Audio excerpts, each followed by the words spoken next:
Hey guys, to help run the forums, host the website, and travel, we've introduced a universal service fee for in-depth coverage, including this video. My goal is to be unbiased and transparent. It's a privilege to serve you. This is not an endorsement. Let's get into it. Hey guys, we're hanging out in Fullerton. Downtown is just that way, and it's a beautiful day. We've got a couple of new Raleigh bikes. Over here is the 2019 RetroGlide IE 2.0. They switched from Transx to Bosch Active Line on that for 2019. And then we have the Raleigh Venture 2.0 IE. And it's really interesting because this one actually had Bosch Active Line before, but now they've upgraded to Active Line Plus. And what that means is you get 105 RPM pedal cadence support instead of just 100. And you get 50 Newton meters of torque support versus 40. So it's gonna burn through the energy a little bit quicker, but it's pretty satisfying. For me, this is a nice little upgrade. Maybe you weigh a little bit more, you've got more hills, you just like that zippy feeling. The Active Line motors, they only weigh like 6.6 pounds, so they're already 2 pounds lighter than Performance Line. And they're so compact, and they've got that standard size chain ring in the front. I believe that's 48 teeth on this model. This one has a really nice drivetrain as well. Shimano Alivio. This is a 9-speed with trigger shifters up here, and it's got the two-way action on the high shifter, which I really appreciate. It's just a more advanced, like mountain biking type of a component that gives you more flexibility in how you ride. And with 9 gears, you might be shifting more frequently, empowering yourself and that motor to climb or just to zip up to speed and have a blast. 11 to 36 tooth cassette, that's really good. For me, that's amazing, because so many of these bikes, you end up with, like, 12 to 32 or 11 to 34, sometimes 14 to 28, okay? So the larger gear range gives you more choices to be comfortable pedal cadence at low speeds or high speeds for climbing or for reaching and maybe even exceeding the 20 mile per hour top assisted speed. This is a Class 1 electric bike. There's no throttle or anything. It's just that excellent mid-drive from Bosch. And Shimano Alivio, I mean, that's a decent group set right here. So I think it's like Shimano Tourney, which is actually what we have over here. That's like entry-level spec Tourney TX. And then it goes up to Altus. And then I think we have Acera, and then Alivio, and then Dior, and then Dior XT, and some of the really high-end stuff. So this is nice. This is a pretty good upgrade. The price point did jump a little bit from 2018 to 2019. It went from $24.99 to $25.99. And the weight on this, we're looking at, I think it's 48.1 pounds versus 47.7 pounds. So there's a little bit of added weight, and some of that comes from the battery pack. This one actually has a steel fork, steel handlebars, whereas the other one has aluminum alloy. This one had a Power Pack 400, so 25% higher capacity in this, and that means you can get better range if you're on those lower levels of assist, or you can just kind of max out your torque and climb a little bit more efficiently with the higher levels because of that Active Line Plus motor. I love that they've got threaded eyelets here and bosses for adding a front fender, a rear fender, and a rear rack, as well as bottle cage bosses right here. You could use those for a folding lock if you wanted to. There's so much that you could do with this bike, and the touch points are really awesome.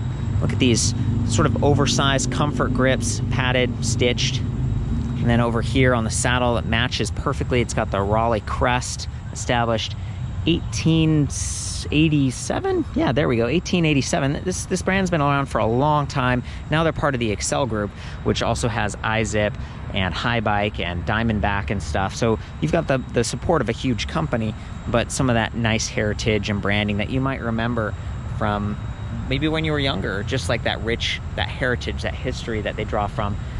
I'm not finished with the accents. So the grips, the saddle, they've even got these like almost imitation leather stickers on the battery. I've never seen that before on the Bosch Power Pack, and it looks beautiful. Even the mounting point right there has the little accent, and then the back of the saddle is this blue, almost metallic sparkling, and that matches the frame color perfectly. So this frame comes in black or that dark blue, and this is what the black looks like. It's kind of a satin. It's not super glossy. Really neat that you could get maybe a his and a hers, or kind of a value play over here and one that's a little bit more powerful over there. The price difference, again, $25.99 versus $19.99. you know, you're definitely paying more, but you're getting quite a bit for it. Another one of the big upgrades is hydraulic disc brakes. Tektro Ariga WS 2-finger levers. This is what you'd see on like mountain bikes and stuff, and you don't have to use as much hand strength, and there's actually adjustable reach in there, so you can kind of dial these in. Maybe you're wearing gloves, or you're someone with smaller hands or bigger hands, you can spread them out a little bit. We've got dual piston calipers front and rear with 160 millimeter disc brake rotors. Same thing over there, 160 millimeters, but mechanical disc brakes, so a lot more hand effort required. Over time, they kind of get gummed up and stuff. Yeah, and you can see these are like 4-finger levers, maybe 3 fingers depending on your hand size, and it's because you need that extra leverage. And look at the shifter here, it's bigger, it's like a thumb shifter versus those nice quick triggers I was talking about. We also have an adjustable angle stem, so this does only come, well, actually I almost got mixed up there for a second. This comes in 3 frame sizes. Okay, so that's kind of cool, especially for you know, a step through like this, to have 3 different frame sizes in addition to adjustable angle stem and those nice swept back bars, so you get a nice upright body position.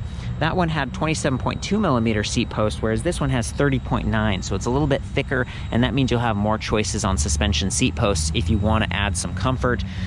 Aluminum alloy isn't known for dampening vibration the way that steel is, but it's relatively lightweight, and this is hydroformed. It looks really nice. With that upright body position and these higher capacity tires, you're actually getting pretty good comfort. These are Schwalbe Supermoto X, and they are 27.5 by 2.4 inch, so very, very wide. And you've got a pretty decent PSI rating spread, so you can lower the tire pressure if you're like me and you don't weigh a whole lot and you want to have that like shock absorption happening. Over here we've got some generic Kenda tires. They don't have puncture protection like the Schwalbe ones, and they're not quite as high capacity. I think these are 2.3 versus 2.4. They got the checkerboard pattern.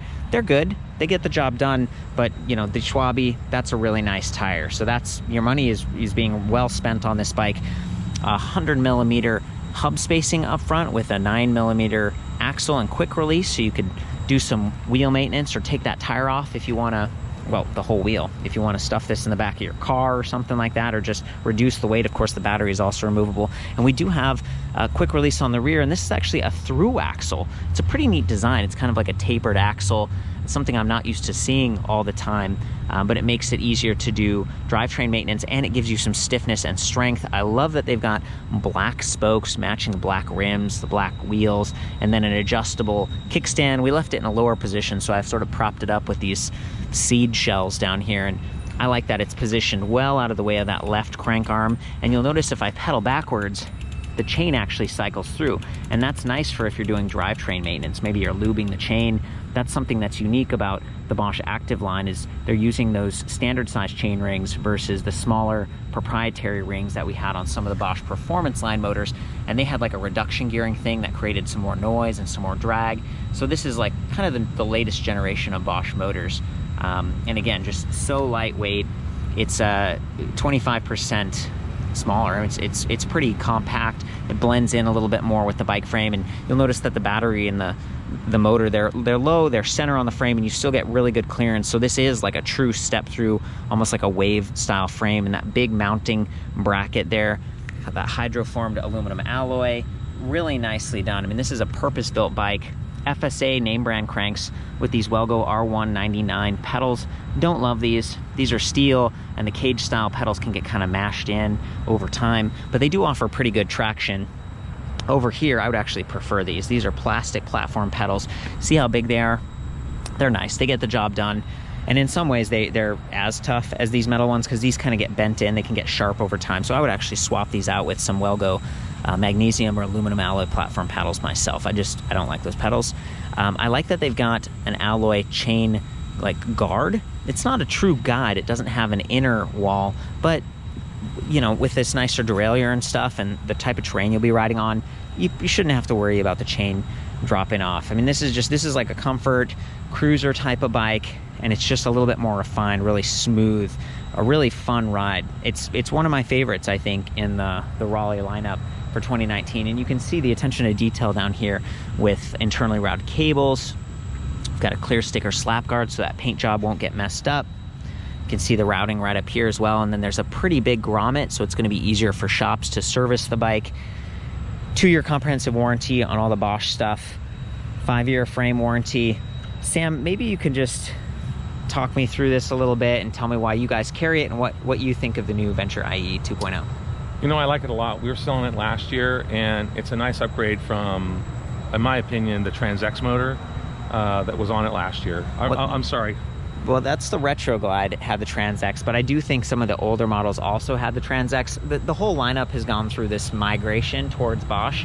Correct. Which, you know, you pay a little bit more, but not that much more. Now Bosch is trying to like have this spread of price points, so you're good. You know, the thing is you pay for what you get. At $2,000, you're going to get a certain bike, and for $600 more, is that worth it to you? And it just depends on your budget, and the test ride will tell all. Yeah, it's really good to be able to test these back to back, because you might be just fine with this. You know, the Retro Glide, and they're very comparable. You look at the chain cover, this one doesn't have a chain cover, but it has a nicer gearing and stuff. This would be my choice personally as someone who's in the bike industry. And I'm just trying to think out loud. So it's $19.99, $10.99, $11.99, $12.99, $13, $14, $15. So yeah, I mean, that's $600. You could buy a lot of accessories and you could do a lot to this bike, but you'll really only get one chance to get the motor right, and it can be pretty expensive to upgrade to hydraulic disc brakes and stuff. So I can see that be a deciding factor for people. However, this one, that step through, see how it's like a higher step through? That's actually kind of a mid step is how I categorize it back on EBR. This is like a true step through. Yeah, not only that, but there's a lot of competition in this price point range too. At that price point, it's pretty rare to get a mid-drive powered bike. So they had to, you know, skimp on a little bit of the componentry. This bike is priced appropriately for the upgrades that have been put on it in regards to all the competition that are out there selling something similar to it. Okay, if I was going to complain about this bike in any way, I would complain that they only have dark colors. You know, I like that this one came in white too, you know, because if you're, let's say, maybe it's a guy-girl kind of thing and you want to have like the black for the guy and the white for the girl, or you're like me, you're worried about safety. Look at all those white cars over there. They don't get hot. They stand out. You got a nice big visual footprint, and this doesn't have reflective sidewall stripes. I don't think the Supermoto X tires have that. They do have the puncture protection, and I would be adding lights to the bar and maybe on a rack. Of course, it has reflectors. You know, they made a high bar version of this. I saw the flyer on it, but they don't have that in the lineup this year. So maybe again, it being a unisex bike, that might be, I would have no issue riding that bike at all. I think it's got a nice masculine look to it. Well, yeah. So maybe they're more, you know, depending on the color schemes, yeah, that's personal preference. It might be, you know, his and hers, where it's like, okay, the guy that wants to step through, because, you know, a lot of people with the sensitive hips and knees and stuff, this is really easy to mount. And then the ladies could get the white in this one if they want. And yeah, girls can get black and blue, but my girlfriend, she likes the lighter, more fun colors. So to me, it was just sort of like, they don't have like a silver, they don't have like a white or a pastel blue or something, but they do their market research. Chime in if you have any feedback about that. It's been interesting to see the brand evolving and refining their approach. You look at this bike, and for a long time, I've looked at like iZip is kind of like here, and they only sell online now, and then, you know, Raleigh is a little bit higher and they sell through shops like the Electric Bicycle Center. Exactly right. So, and then there's companies like Trek and Electra, and Electra has some really nice cruisers, and they're quite a bit more expensive, and this is actually getting pretty close to that component level. Yeah, it's again, to get to the shops, test ride the different brands that are out there, and you're going to find what you like. I want to say on this bike here, you know, a lot of people are trying to brainwash you into saying you got to have 500 watt, you got to have 48 volt minimum, and depending on the algorithm on that controller, it could become herky-jerky for certain people. Sure. And the older folks, the baby boomers, man, this bike's not going to intimidate you at all. You get on this bike and you'll feel this nice push, nice linear power delivery. That might be your bike right there. Okay, so let's talk specs. This is a 36 volt, 13.4 amp hour battery, roughly 500 watt hours. It has a nice 5-bar battery infographic on the side. You can charge it on or off the bike. This is the charging port, and you know, it's positioned kind of in the way of the left crank arm, frankly. So, you know, if you're parked this and you start moving it, just be careful. That is the more expensive portion of the bike here, the battery. This is the charger. They do give you a faster 4 amp charger because it's a high capacity battery, versus over here with the Retro Glide, they only give you a 2 amp charger. It's slightly lighter. This one's 1.7 pounds, but 4 amps, that means you're gonna get out there and you're gonna be able to ride a little bit faster, even though you have the high capacity battery. And then it is a hot day, so I want to point out that by removing the battery, and they do have an ABIS core lock here, which is really nice. It's not the kind that can be key to like, but it's still a nicer locking cylinder. When you unlock the battery, there's like this handle. It's pretty easy to carry around. It weighs about 5.7 pounds versus 5.4 pounds on the PowerPack 400, so they're fairly comparable. But I would always be storing that in a cool, dry location versus extreme heats, especially that can kind of, you know, degrade the lithium-ion cells. And extreme cold, it's not as hard on the cells, but it's going to limit your range. And you want to stay between 20 and 80% is what I'm told. That's where the battery feels really comfortable. If you get, you know, 10%, 0%, then it's stressing those cells. It's not going to get as many charge cycles. So with that said, again, they have a great warranty. Bosch does drop testing. This battery is really well built, and it's cross compatible. So if you have this battery and that battery, you can swap them, you know, between the bikes, which is really nice. Maybe you already own a bike that has a Bosch battery. Well, you could put that in your backpack or on the rear rack and go extra far. So I love that. I think their modular design is excellent. It wouldn't have these like nice brown stickers on it, but it's going to look pretty good nonetheless. So coming back to this rear wheel, you can see a little magnet here and a sensor. So the motor controller measures the rear wheel speed, pedal cadence, and pedal torque over 1,000 times per second.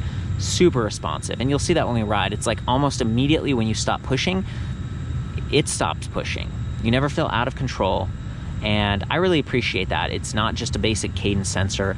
It's something that interacts with you, but it doesn't require a whole lot of extra effort. When you're in those higher levels of assist, it just feels like you're naturally zipping along and not having to work as hard because their algorithm's so good. It even incorporates shift detection, so it's measuring like how hard you're pushing, and then it's listening for other torque changes from shifting, and it eases back the motor a little bit so that when you're shifting gears here in the chain and those sprockets with the teeth, they aren't going to get bent up and banged up. That's a huge deal. Bosch is a real pioneer and a leader in that space.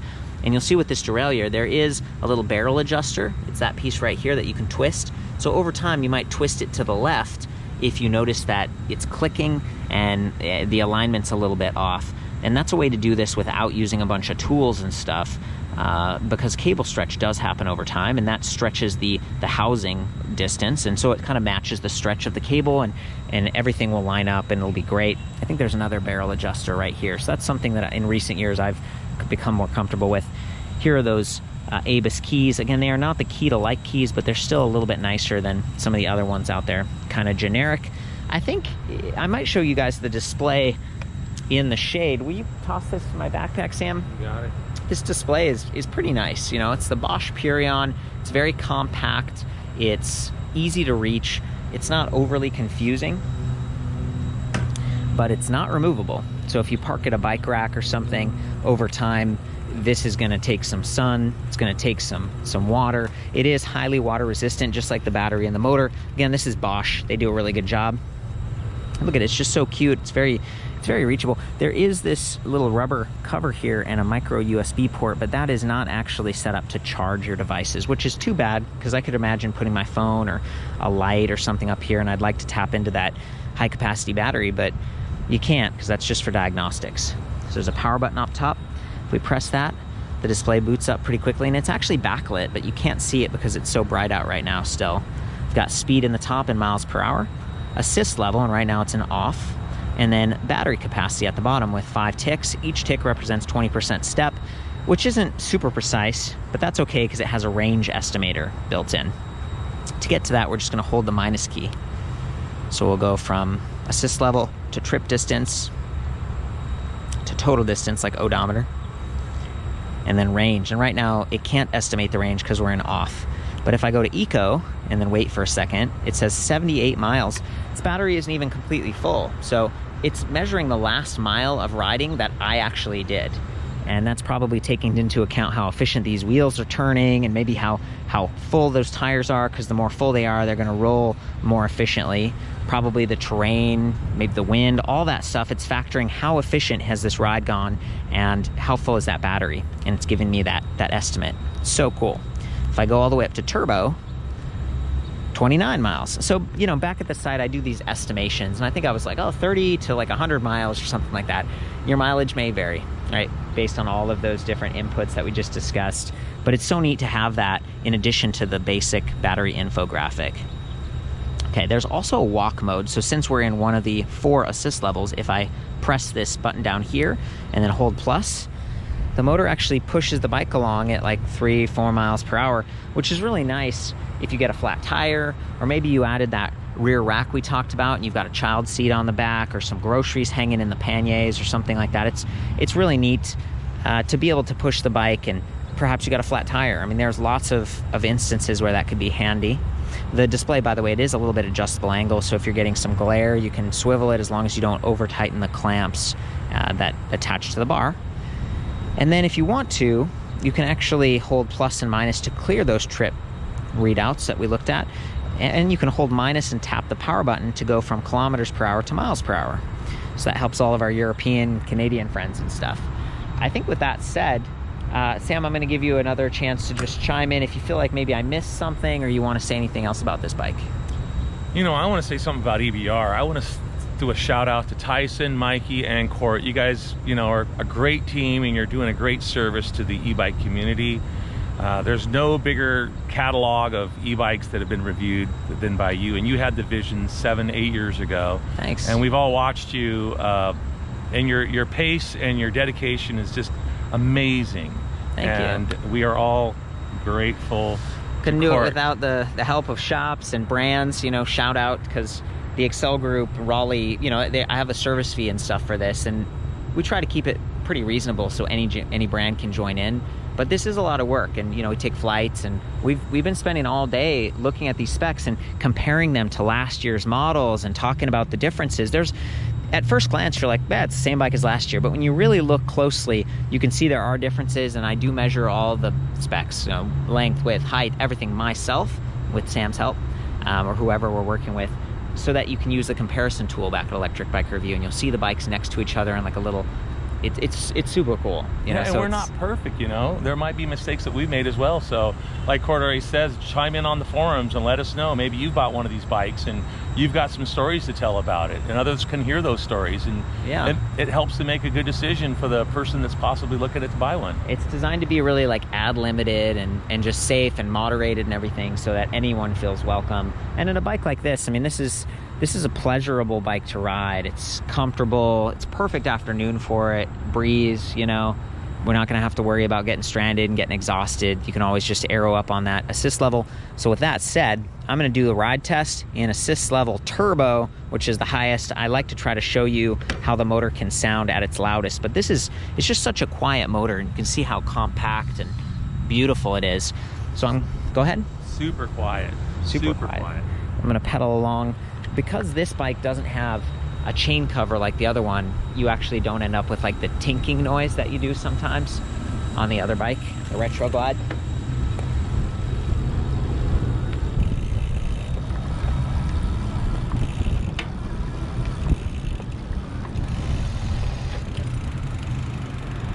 Beautiful. Handling very well. Got a little bit of no hand action going. I like to do that to demonstrate how stable these larger, like wider tires can be. Again, 2.4 inches. That's pretty close to like a plus size tire without getting the extra wide hub spacing, which adds to the cost and adds to the price.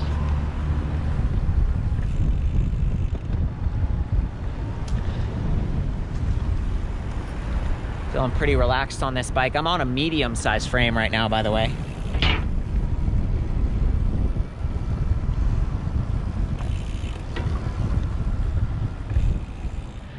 Okay guys, from here you can see that 42 tooth steel chainring. I might have said 48 during the other portion of the review, and there's a lot of stats. It's easy to get mixed up sometimes, but that's why we write it down back at the site. Got the alloy chainring protector. It's going to keep your pants or skirt from touching the chain, and it's also going to keep it from derailing outside of that chainring. In the back, 11 to 36 tooth cassette. I mean, that's awesome. Just a really big range, nice derailleur. I'm going to pedal along in the highest level assist so you can see how quickly that motor activates and how it sounds at higher pedal cadence. And you'll remember at the beginning I was talking about how this has 105 RPM support versus 100 on the very basic like active line motor. So that means you can pedal a little bit faster and the motor will keep up with you. That can be nice if you downshift to climb a hill. The really fancy like high-end mountain bike motors can support up to 120 20 RPM, but for a bike like this, you know, this is pretty good. Let's do it.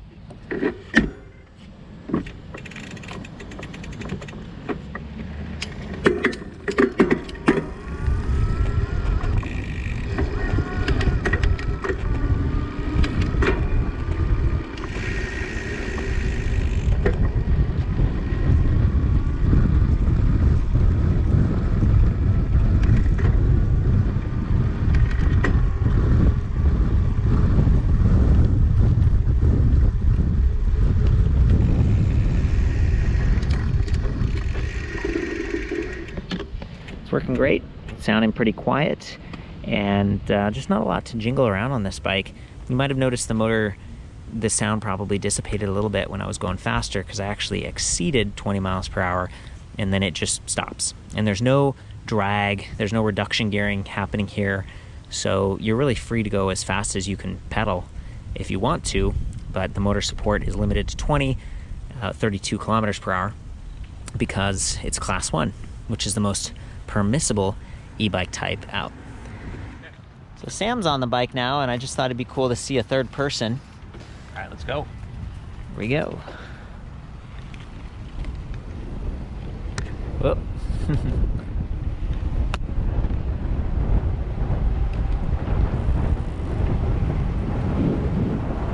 Super, super quiet. Nice, they got these like painted bike lanes here. Grab these hydro brakes. Whoops. Oh yeah, got the hydraulic brakes. Didn't want to hurt the bike there, but doing like a little skid or something. You can definitely stop on a dime. This is a big upgrade from mechanical brakes in most instances. Yeah, looks good. I mean, you're 250 pounds or something, right? 265 now. Yeah. Wow. All my gear on. Yeah. So coming back to like those hydraulic brakes, even though they're 160, not 180 or something, for this sort of application, they work pretty well. Beautiful. The only noise you might hear is these keys jingling around a little bit. There we go. Well, thank you so much, Sam. It's been a pleasure hanging out. This is like the last review of the day for us. I'll have all the specs back at the website for you guys. Chime in with any feedback. That is the Raleigh Venture IE 2.0. Have fun out there. Ride safe. We love you guys. We'll see you next time. That's a wrap. Woo! Gotta love that.